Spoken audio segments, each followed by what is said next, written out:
بإنشاء 10 مشاريع جديدة تزيد بها مكاسب الثقافة الجزائرية، فكان أهمها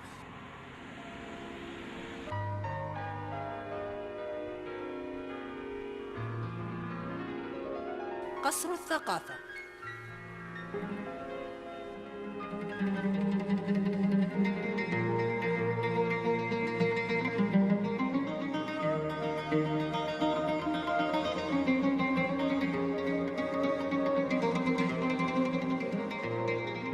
هذه الجوهرة المعمارية والتحفة الهندسية المأخوذة من العمارة المغربية الأصيلة.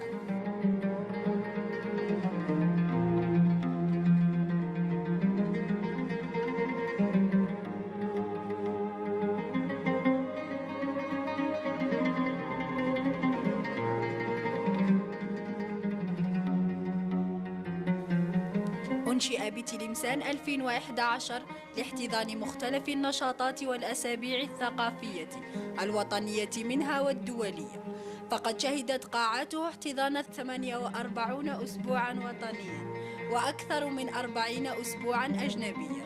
بالنسبة للأسابيع الثقافية مثلا كان الأسابيع الثقافية للولايات